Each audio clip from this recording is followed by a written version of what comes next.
All right, Lorea, tell us about I was like, Lorea, when can we tune in to the podcast? my turn? I didn't know it was my turn. I'm like, yeah. oh, I'm looking at you like, Chris, what you doing next? In the show notes. I'm looking like, huh?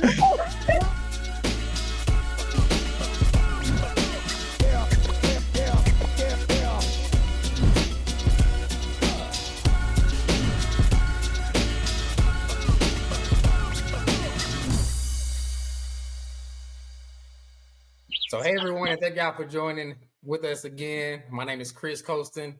I'm here with Isaiah Toots, Kimberly Lake, and Lorea Reid, and we are Four Friends in a Book. So, if you're tuning in for the very first time, Four Friends in a Book is our monthly podcast series where we have a discussion centered around a book that we're reading together, and we come here to discuss discuss that book and any relevant or current topics that may associate with that. So it's somewhat like of a book review mixed with just table talk amongst friends. And so we want you guys to tune in with us each month and join us. For those of you that are already familiar with our show, please like and follow us on all social media platforms. And if you haven't already, please subscribe to our YouTube channel. We're trying to get those numbers up. So please do us a huge favor and help us out in that area. So today it's a very special show. We doing big things on Four Friends in a Book podcast. This is only our third episode, but we got our first guest. You know, we got guests now. We doing big things, and it's none other than our very own Lorea Reid. And we're reviewing her book today, Lessons from My Father. Yay. And we're gonna have a discussion. So as Isaiah calls her, a media mogul and an author and all these other different things or whatever. So we're just gonna jump right into the book. Isaiah, what was your thoughts about the book? Your just overall takeaway. What were your thoughts about it? Well, one, I was fascinated about the book, per se. Anyway, that Lorea, you and I have talked, but you just had the courage just to tell the impact that your dad had on your life, as well as so many people lives that he actually came in contact with.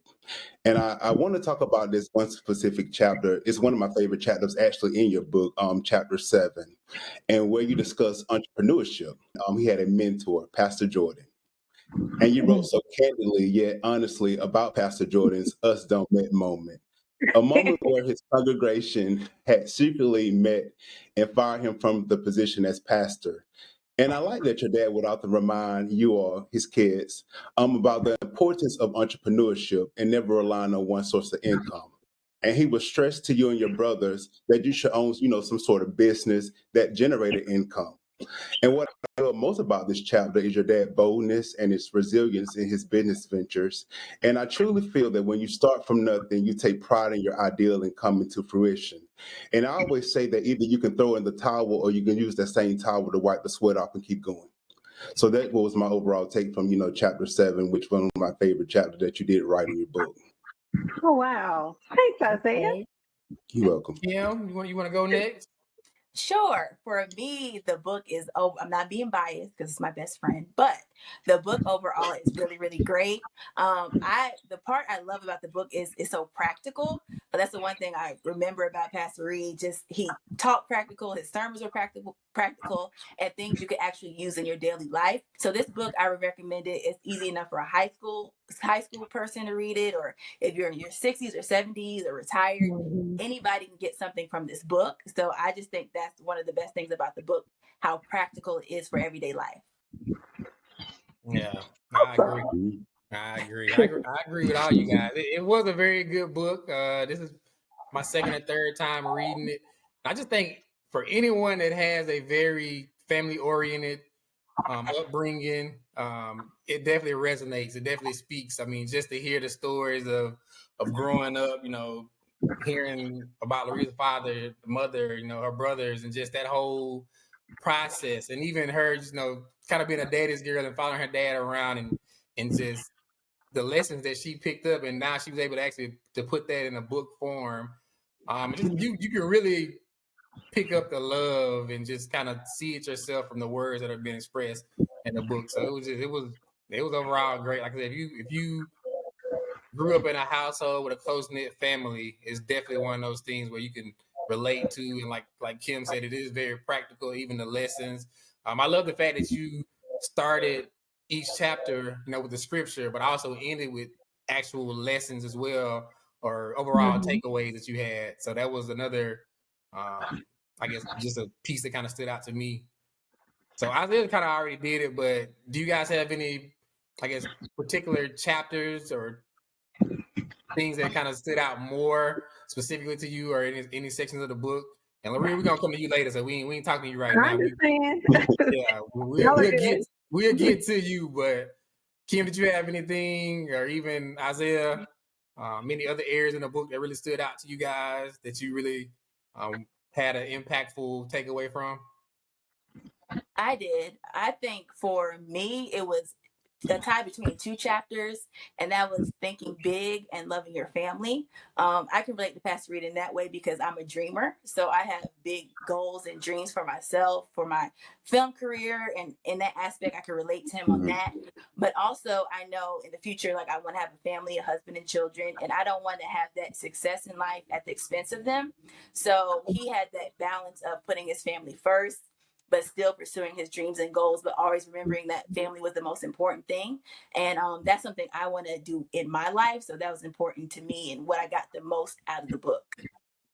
Right. Yeah, I agree. Even like I said, with that section of the book, and how Lorea kind of documented, her father was a pastor, but he still put his family first. There was always time where, even though the church was important, like, nah, my family is much more important, and emphasizing the importance of that. We oftentimes get caught up into our day-to-day lives and work and things of that sort, but losing sight of your household needs to be good, and that's the most important thing. And so, yeah, that was good, Kim. Isaiah, what you got, brother? Well, also, I want to add, the stickability chapter. What your dad talked about: when you start something, you finish it, and I think that's a life lesson as in itself. Like, any venture that for myself, what I wanted to do in life, as well as, like, when I start something, I want to actually just see it through, see the process all the way through, and you get those dreams, and you get tied up in stuff, and you just want to just give up and throw in the towel. But those life lessons of the stickability just makes you want to go through and fight harder, just to see that dream come into fruition, as I spoke about earlier. Yeah, that was a good chapter. Shout out to L. If you tuned in, shout out to L. Look, that boy stuck with that football and made it. That's right. All right, so look, this is a big show for us, man. We got our first guest, so we got to do something a little different. We gonna put it in the hot seat. We got a little Q&A for Ms. Lorea Reid right now. Very, like I said, fitting book for this month. I mean, we're celebrating Father's Day this month, and so we're reading this book, Lessons from My Father by Lorea Reid. So, Lorea, let's get into how did you get to the point of even wanting to write a book, and the process? Like, how was that for you, from just concept to actually put it into implementation and getting something published? Like, what was that, your thought process, and even just going through that overall, the steps to get to that point? Okay. Well, first of all, thank y'all for reading the book. I appreciate it. And anybody else that's watching that bought my book and read it, thank you so much. That's the first thing. The second thing is, it was kind of like one of those, how you kind of fall into something. And I started kind of jotting down things that my dad said. And he always was saying stuff. He was always teaching. He was always saying things. And Kim, we worked at the church with him, and we quote him all the time because he would say stuff, and we would just be like, whatever. And everything he said would be like dead on the money, especially after he passed away. It was like, he told us da da da da da da da, or he said such and such. And I would just think of all these things he would say, and I just started jotting them down. And I was like, I should write a book. Like, they had a lot of really good things that he taught me. And so he passed away in 2012, but I didn't, and I would write chapters or write down things and jot things down, but I never put it together. And it seemed like Mhm. it was very emotional for me. So I would write stuff down, then I start crying. Then I'd be like, okay, I'm gonna stop. And then, a couple months later, I write down some more, and then I stop. So I did that until like 2018, maybe. 2017, I want to say. And then it was like a mad Mhm. rush. Like, I got to go on and get this finished. So it was released. Was it 2018 or 2019? 2019. I'm sorry. 18. Was it Yes. 2018 or 19? 19. 19, yeah, because it was a year before the pandemic. Yeah. So 2019, I was able to get it done. By that time, I've been saying 2018, but 2019, and I was able to finish it on up. But it was one of those things where I just wanted to write down some things that I learned from him. And it ended up being like, I should share this with other people because there's a lot of people that knew him or didn't know a lot about him or never met Mhm. him. But I feel like he had a lot of good life lessons that he taught me. And I just thought it'd be cool for other people to hear about. So that's how I got there. Nah, Did that's good. good. I think you did a Did good good. job of capturing that.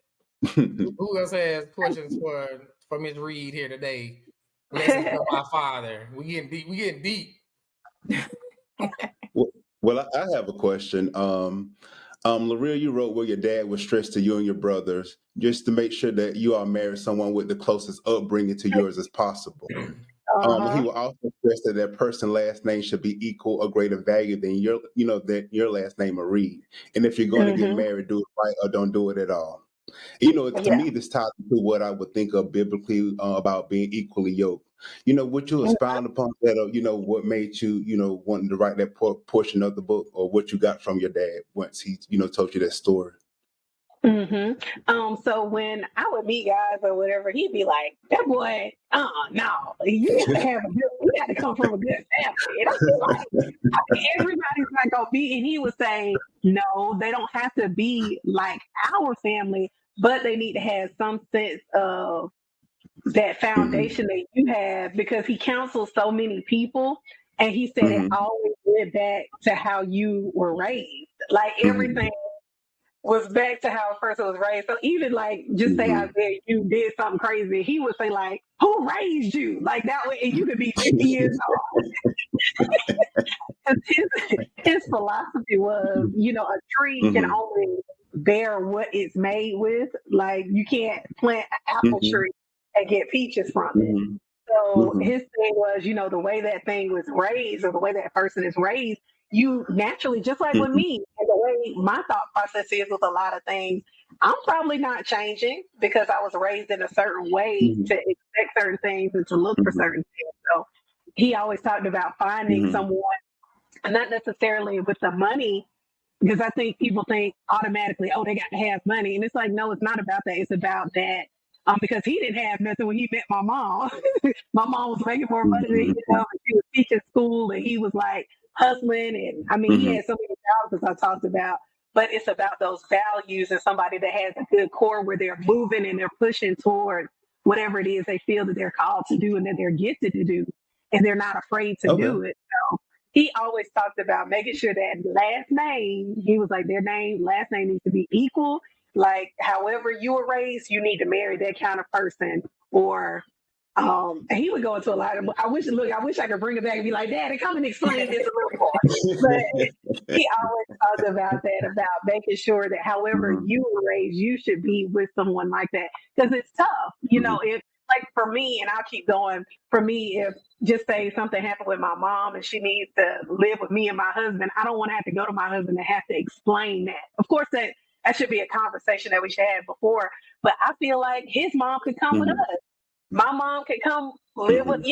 we have a house big enough where she could have her own room and live there and do what she. But if you didn't come from that where you had a close parent or Hmm. you don't understand that, and I feel like it's some conversations that I shouldn't have to have where I'm fighting That's true. for certain things. You know what I'm saying? That's true. I That's true. expect. So for some people, and I know some of y'all may watch and say, but that's the way I was brought up. So that's the Hmm. way, that's what I expect. And so that kind of goes back to that equal or greater value than the last name Reid. That's basically what he was saying. Yeah. I love it. Thank you for the Yeah, explanation. that's good. That's good. Look, your daddy said you need to find you a cool nerd. all the time. So, He was like, "You're a nurse." I need to watch. I need what you somebody said that is likes very something important. Yeah, what you said is very important. Even with kind of what Isaiah mentioned, the importance of having, I guess, that understanding. And if you have similar backgrounds, I don't think it's as difficult to try to convey that to your Right. partner. If you have a similar upbringing, I just think it's a lot easier to have those conversations, and even those unspoken things. Because again, if you're familiar with it, if you grew up in the same or similar structure, then it becomes natural and not as big of a stretch to kind of step into that situation. So, Right. Ken, what you got for Miss Reid today? My question is a little different, but say it was funny. I just had a memory of your dad even talking about relationships, because when I used to have to tape him or something, and he'd be like, "Man, Kim, me and Deacon Lake mess you and Lorea up, because I mean, he's been out there. They can't beat us, and y'all trying to find somebody on our level, and y'all just can't do it. I'm sorry." So that it'd be funny to talk about. But my question is, if you could go back and add a story or a person in the book or a lesson, something you might have thought like, oh, if I could do it over again, I would add this. Like, do you have something you would add, or a person or a story you would add to the book? You know, it's funny. The first thing that just came to my mind, because I didn't know what you were going to ask me, was about my grandmother being the person that kept our family together. My dad's mom, for the Reid family, she was hosted the Reid family reunion. She started it in the 70s, where everybody came to the house, and she was the one that told my dad to keep the family together. And he was always the one making sure we always had our Reid reunions, and we always had our da da da da. I wish I could put in more of my grandmother, because she sacrificed a lot as a homemaker. And I know I talked about my grandfather, but my grandmother was very intricate in even forming my dad's life. Because my grandfather was very tough on my dad. He didn't understand his personality. My grandfather was very serious. My dad was like always, and everybody, I didn't get to know my grandma that well because I was young when she passed, but she was very funny. Everybody says, "Oh, Lorea, you look just like her." And my dad used to tell me, "You look just like you. You look like Mama. You act like her." Because she was really humorous. She liked to have a lot of fun. And so that's one thing I wish I could have put my grandmother in more, because she had a huge impact on my father, which had a huge impact on me. So that's something I just realized. Yeah, that's good. And even speaking about that, so things that you may have added to the book, or things you feel like you may have, I guess, if you went back and did it again, that you would have, maybe slid in there. I know we kind of talked about this earlier, but would there be a possibility of doing a part 2 to the book? Yeah. Have you thought about that? Have you considered that at all? I actually have, and I was looking through, actually going back through this book, and like, what did I miss a little bit more of, or what could I do that I did not mention? Because there's a lot more I could have put in there, but I was just trying to, honestly, I was trying to get this book done, because I was like, I just feel like I got all these notes everywhere, and I'm trying to put. I mean, my brain just works so weird sometimes, and I just feel like I get pockets of stories, and then it'll go away, and then. So yeah, I still got plenty of notes that I did not put in this one that I would love to put in another one. So I believe I will do a second edition or a part 2 or whatever I call it. But yeah, because I really did learn a lot. My dad had a lot. It was a lot he taught. He taught a lot of stuff. Yeah. Yeah, that's good. Even with that being said, so we got our first guest on the show. And so, again, we're 4 Friends in a Book podcast. And we're talking about books, we're talking about current topics, things that are relevant today. And so it's not often we get actual authors, on our show. So could you explain to our viewers, like, because typically we're on the reading side of it, but you as an author, what was that process like for you? Even again, going from a concept to getting a book published, like, can you give us a little backstory? You don't have to go into great detail, but just even some of the backstory behind that. Well, Okay, so this was my first time ever writing a book. Let's start there. Um, ever, and I think the thing that kind of made it, I don't know. I like to read a lot, so I guess for me, the practicality is in like I lead small group Bible studies. Been doing that like 15 years, and I enjoy teaching and stuff. But I enjoy making it where anybody can understand. So I just started, like I said, I just started jotting things down and just putting different stories together and like, okay, that story would go here, this would go here. But it wasn't like I just wrote it out. You know how you write a paper and it's like I had to come up and I don't think people understand. You have to come up with the topic, you got to come up with the chapter, then you got to write within those confinements. Then you got to come up with what you're going to put in there. It's a lot that goes along with writing. Like it just really is. And maybe somebody can give me some tips or something. I need to go to a writing class or something. But it helps with and I did go to school for mass communications, and I do have an associate's in journalism, so I guess maybe that helps some too. But it That good schooling came out. right. It's like a whole process with writing, and I didn't have a ghostwriter or anything like that. I literally physically did everything. So I think that's that makes a difference because I know some people that write books is like, oh, well, so and so did it. I talked to them and they put it together, but I didn't have that luxury. Maybe one day y'all come back and I'll be like, yeah, have me a writer. But that's good. Even like I said, from the perspective of, this is your first book. You didn't really know how to do it, but you made it happen. So you had that again, that stickability to start something and finish it. Yeah, it almost took me out. This book is blood, sweat, and tears. Kim knows. Literally. She was with look. Kim knows. She helped me out. The girl came through on a lot of stuff, but it was a lot. It was a lot of behind the scenes thing, and then you come up and it's like, oh, I wish somebody would say, she just. I'd be like, look, you don't know what I went through. Trying to get this done. And I can't imagine. I mean, my book isn't even that long, so I can't imagine like a Malcolm X like we reviewed before. Or I'm just like, I mean, you need a team, like you really do, to get these books out. I understand why people go through publishing because it's a lot. It's a lot. Mm-hmm. Good. Does anybody have any other questions y'all want to answer? Well, my question was, since you are an author now, do you have any plans for a next book or a future book? Great segue, Kim. Get that plug in. But let me get my plug in right now. Well, actually, and even today, I'm writing a women's Bible study. I am, that's my lane, women Bible, small group. So that's my thing. So I'm writing a women's Bible study. It'll be 7 to 8 weeks or with in between, and it will be. I don't know if I should tell. Should I tell y'all what it's about, or should I wait? Should I wait or should I? Give them a little.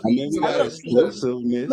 I'm trying to figure out. Well, yeah, okay. So it will be about overcoming anxiety, worry, because that's something that I've struggled with myself. So it'll be along the lines of, and you're never, ever cured of anything, but I do believe that God gives us principles to follow so that we don't have to live a life of stress and we can really trust him and know that he guides us and give practical. Once again, it's going to be very practical things that you can do every day. I'm not a psychologist or a counselor, and I make that very plain in the book. But I will give you biblical principles on how to trust God in a lot of the situations. It's going to be good. It's going to be good. It helps me. I had to go through my own stuff. With the scriptures and everything, it's helped me already. So, because I'm getting anxiety about my own book on anxiety. So, yeah, it's going to be good. That's good. It's going to be good. That's good. So, remember, y'all heard it here first. So, y'all definitely need to be following Four Friends in a Book podcast. And we got breaking news here. We heard about the next book, Lorea Reid. So, y'all be on the lookout for that as it's coming soon. Yeah. So again, on Four Friends in a Book podcast, we're not just about the books. we try to find current topics or relevant topics that may even relate to those books. So in Lorea's book, she has a chapter on what is it? Also on legacy, on entrepreneurship, and goals and choices. And so we want to throw through this clip real quick, and then we'll come back for the discussion. Now, are you saying that a woman should have her own generational legacy stuff down the road and don't really worry about the man right now? Is that what you're saying? That is exactly what I'm saying. In Genesis 1, I know. Look at your face. Look at your face. This is Woman Evolve Takeover at this table. Look at your whole face. Okay, but let me finish. In Genesis 1, God doesn't say to the man, be fruitful and multiply. He says to them. God blesses them. He says, be fruitful and multiply to them. He says to have dominion to them. To them.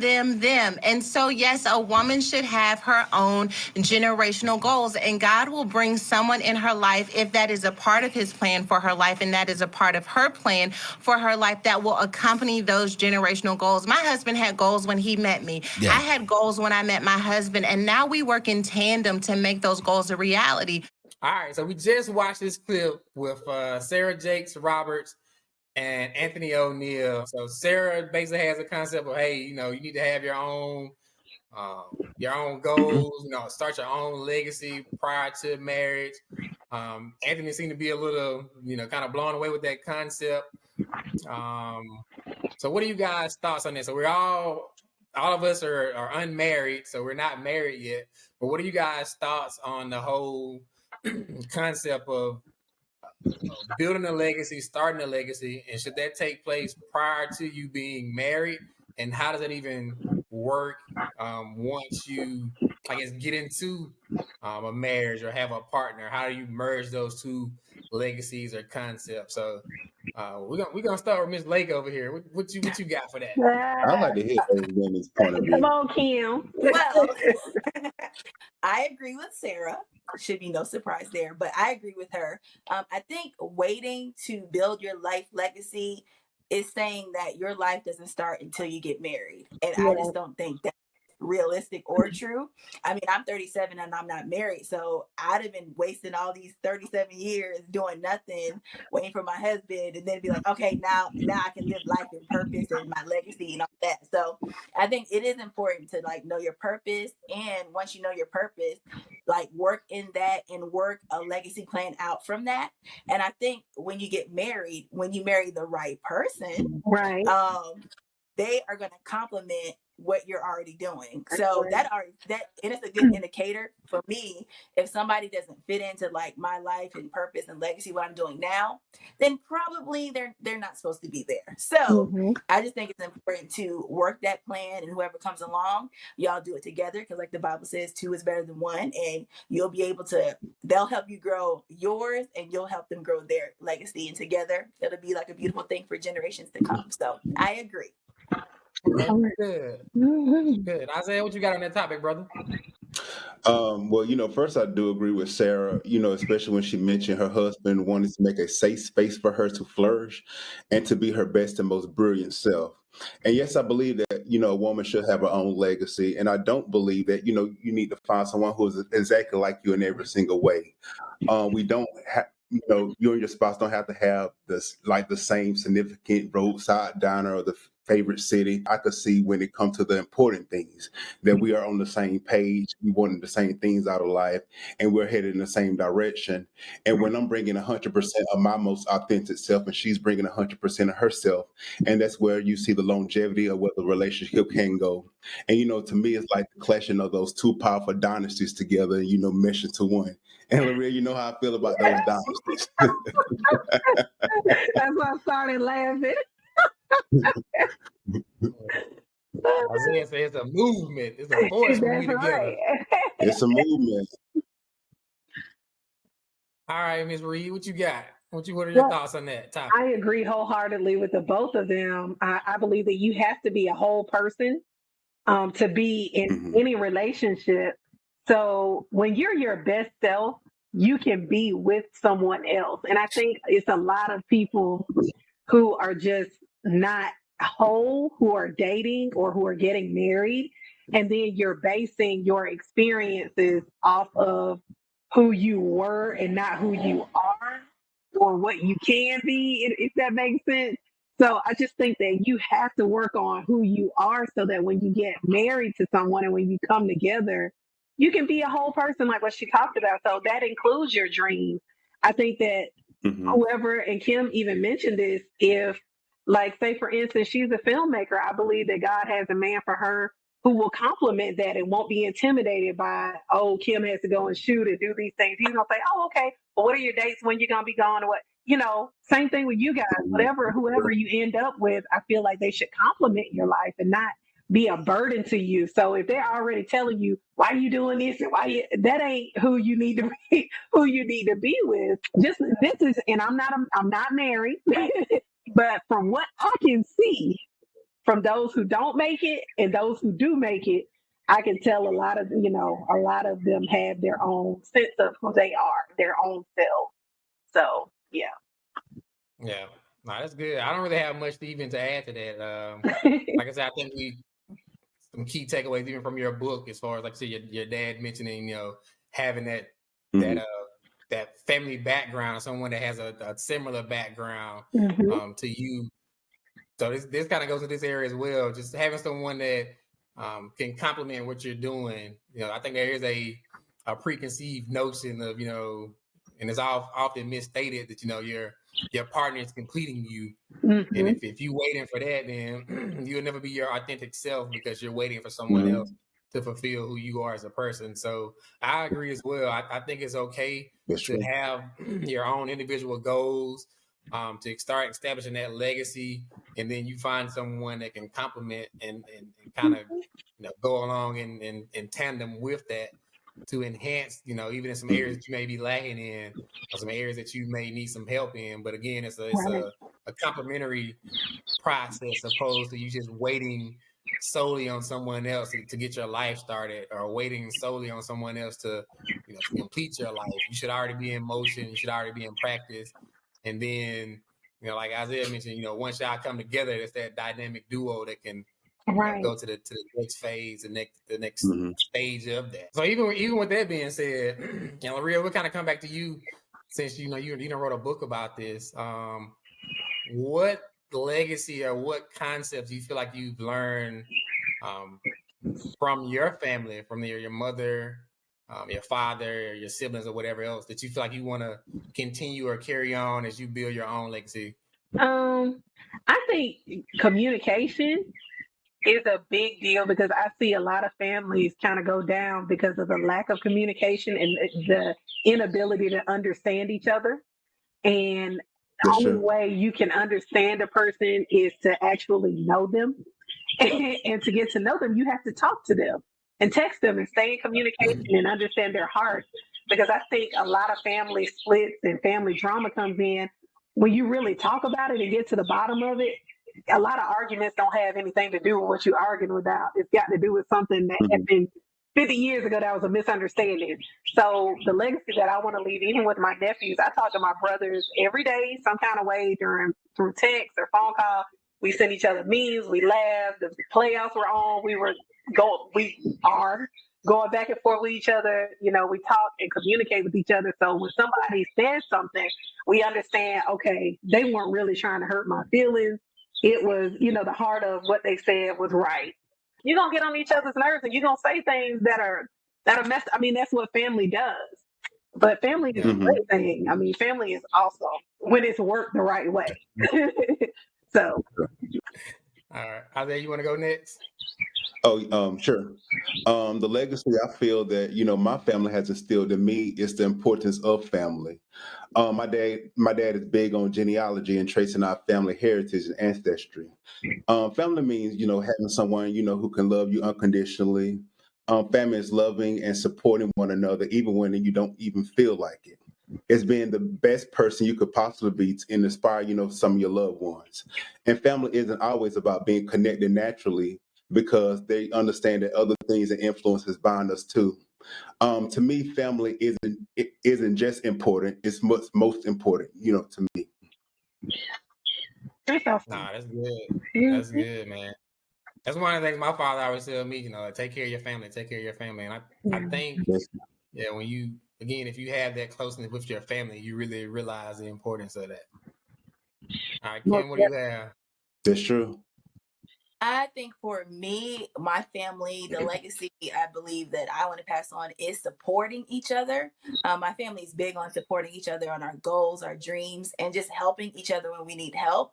My dad is always like, you got to leave something for your children's children. He always talks about that scripture. So my family, I'm fortunate and blessed to have a family that doesn't have like a crab in the barrel mentality. Mm-hmm. And it's like, we got this and y'all just got to start all over on your own. Each generation tries to build on the next one, so we're further along. So that's something I want to continue with my family. So like my parents were able to pay for my college, so that enabled me not to have student loans. So now my kids, I could be like, okay, I could pay for your college and I'll probably be able to get you a house, so it'll just keep getting better every generation. So that's something I've learned from my family and want to pass on. That's good. That's good. And all you guys have, giving great things, like I said, as far as the communication, just family in general, and again having that foundation to carry on to the next generation to leave it better than what you have.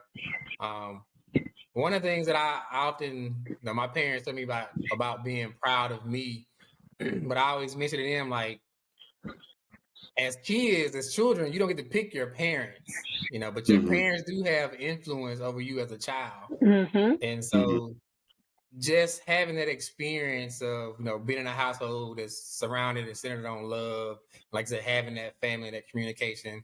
Lorea, you even mentioned in your book about some of those kind of rituals and just celebratory things you do, as a family, and just building those traditions. I think those to me are like those legacy pieces that you want to continue on. You want to operate within love and just continue that to be even better than what you may have had and what you experienced.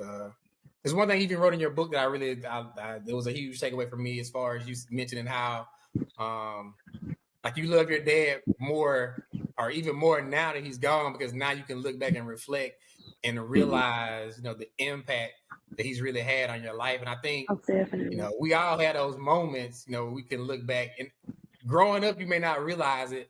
But, our parents have made huge sacrifices. Our family have made huge sacrifices for us. Yes, very. To get to a space to be able to truly reflect on that, it's a good feeling. Like I'm thankful for my family. I'm thankful for the village that has raised me, and again, as a legacy, and for my future legacy, I want to continue that. I think that's very important to carry on and to pass into the future. So, yeah, everything you guys said is spot on. All right, so look, For Friends in the Book podcast. We had our first guest. We doing big things over here. So please, if y'all watching right now, follow us on all social media platforms. Follow us on the podcast and services. Look, we becoming a little big thing over here. We want y'all to join along and ride along with us in that. So with that being said, we get to our favorite part of the show. We have in each segment, but we have 60 seconds uninterrupted. We let you talk about whatever you got on your mind, whatever on your heart. Like, we not questioning it. We not gonna debate it. We just gonna let you speak.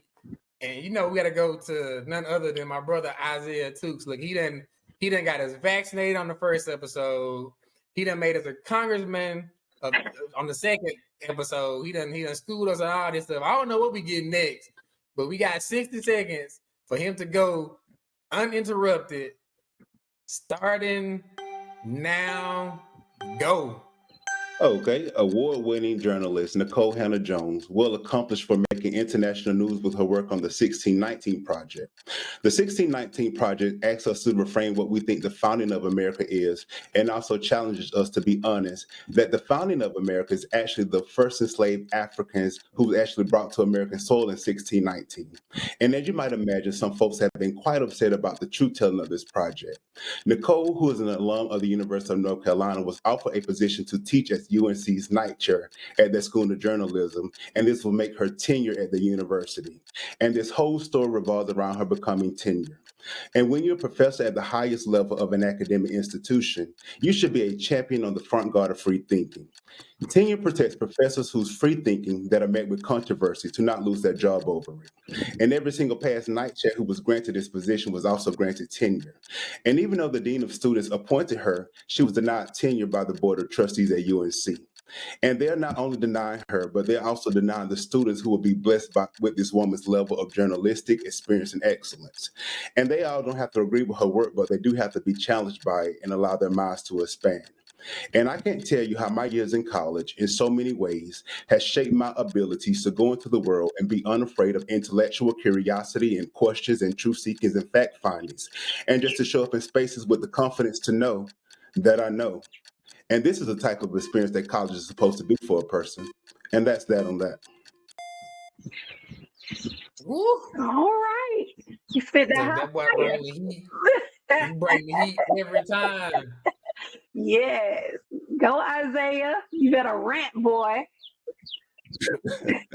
Yeah, that's good. That's And even good. if y'all haven't even heard that podcast or that series, it's a good listen. It's a good read. So check that out also. So again, For Friends in the Book podcast, we giving y'all books, current events, relevant topics, and we give you these rants every episode. So just stay tuned, stay with us. So we're actually gonna segue into what we got coming up next. So Kim, tell us about our next book for next month. Sure. Our next book, we're going into the fiction genre now. It's called An American Marriage by Tiare Jones. It's a New York Times bestseller book. It was an Oprah book club pick. Obama had it on his must-read list, so it's a really, really great book. And make sure that you tune in with us every third Thursday at 7 p.m. So we'll be on the third Thursday next month with this great book. So make sure you listen and watch out for us. Please like, share, and subscribe to our YouTube page, For Friends in the Book podcast. We want to reach our goal of 1,000 subscribers, and we can't do it without your help. You can also check us out on Facebook, Apple, Spotify, and Google Podcasts. All right, y'all. So thank y'all for joining us today again. Let's read, let's learn, let's grow, and let's have a discussion. We'll see y'all next time. Thank you. Thank you, guys.